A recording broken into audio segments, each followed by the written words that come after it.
नमस्कार दोस्तों, प्रयागराज महाकुंभ में आप सभी का एक बार फिर से स्वागत है। इस समय प्रयागराज फिर से श्रद्धालुओं से भर गया है। माघ पूर्णिमासी वाले दिन दोपहर के बाद से थोड़े श्रद्धालुओं में कमी आई थी। अब सिर्फ कल्पवासी ही लौट रहे हैं, तो अगर आप ये सोच के आएंगे कि पूरा खाली मिलेगा तो ये थोड़ा मुश्किल है। हाँ, थोड़ी राहत ज़रूर मिली है, क्योंकि जहाँ पहले 1 करोड़ 2 करोड़ प्रतिदिन नहा रहे थे, अब 40 से 50 लाख प्रतिदिन नहा रहे हैं। लेकिन फिर भी इसे कम नहीं कहेंगे। भीड़ की संख्या बहुत है। श्रद्धालु अभी भी एक भारी मात्रा में प्रयागराज महाकुंभ स्नान के लिए पहुंच रहे हैं। कि वे कल्पवासी ही हैं जो कि 10-15 दिन का अपना नहान पूरा करके लौट रहे हैं। संगम स्नान घाट हो या गंगा यमुना का कोई भी बेल्ट हो जो कि प्रयागराज से सटा हुआ है, सब खचाखच श्रद्धालुओं से भरा हुआ है।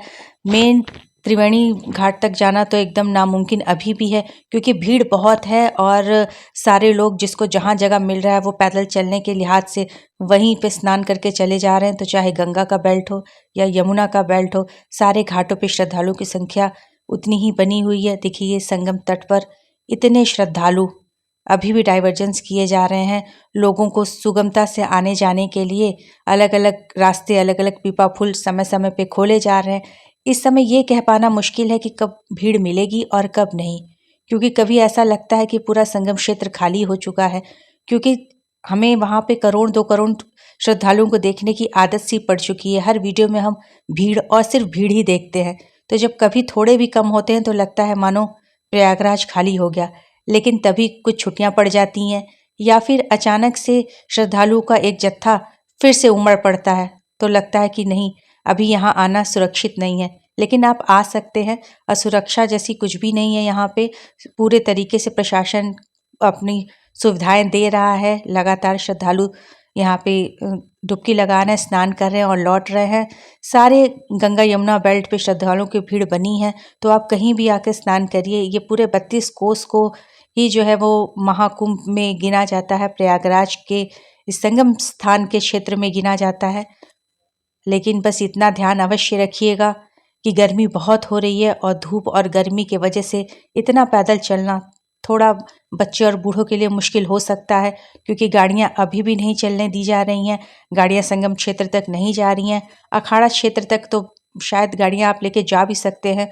अगर आप झूसी से आ रहे हैं तो आपके लिए सबसे बेहतर होगा, क्योंकि झूसी से आने वालों को सबसे कम चलना पड़ रहा है। सिर्फ एक पीपा पुल क्रॉस करेंगे और आप संगम घाट पे पहुंच जाएंगे। नहीं तो यहाँ से अरेल घाट और बाकी मुख्य घाट भी पास में ही है। और बाकी संगम तट पे तो इतनी भीड़ है, इतनी भीड़ है कि अगर आप नैनी साइड से या शहर के होते हुए आ रहे हैं तो आपको गाड़ियों को बहुत दूर पार्क करना पड़ेगा, और उसके बाद जो जितना आपको चलना पड़ेगा कि आप यहाँ आने के पछताएंगे। यहाँ प्रशासन की पूरे तरीके से तैनाती अच्छी तरीके से की गई है ताकि सुरक्षा व्यवस्था सही से बना रहे। सब आने जाने वालों पर निगरानी रखी जा रही है। किसी तरीके की कोई भी असुविधा प्रशासन द्वारा नहीं है। लेकिन भीड़ का क्या करेंगे, इस मौसम का क्या करेंगे। धूल से भरी हुई हवाएं भी चलनी शुरू हो गई हैं। पैदल चलने से बहुत गर्मी हो रही है, और जब आप रुकते हैं तो हवा चलने से ठंड लग रही है। तो ऐसे में बीमारियों का खतरा भी बना रहता है। तो अगर आपके साथ बच्चे बड़े बूढ़े हैं तो पानी पीते रहें, इस चीज़ का ध्यान दें। बड़े हनुमान जी के दर्शन भी आप आसानी से कर सकते हैं। अब यहाँ पर भी कोई दिक्कत नहीं है, कोई भीड़ नहीं है, लंबी लाइनें नहीं लगानी पड़ेंगी और आप बहुत ही आराम से लेटे हुए बड़े हनुमान जी का दर्शन कर सकते हैं। उसके अलावा बाकी जगहों पे कहीं भीड़ कम है, कहीं ज़्यादा। बस धूप बहुत ज़्यादा हो रही है दिन में, तो इस वजह से थोड़ा सा असुविधा ज़रूर है।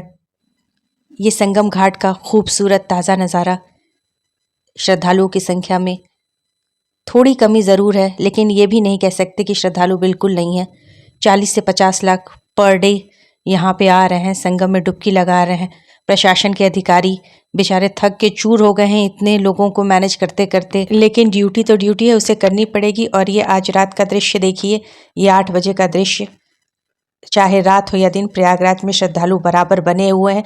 तो आप शनिवार और रविवार को अगर आने के बारे में सोच रहे हैं प्रयागराज, तो शनिवार और रविवार को प्रयागराज बिल्कुल ना आए। अपनी गाड़ी से तो और भी ना आए, क्योंकि आप गाड़ी खड़ी करके जितना पैदल चलेंगे कि आप दोबारा कहीं भी जाने से पहले कई बार सोचेंगे। और ये जो गाड़ियाँ चल रही हैं ये प्रशासन की हैं। इसी के साथ वीडियो को यहीं अंत करते हुए धन्यवाद।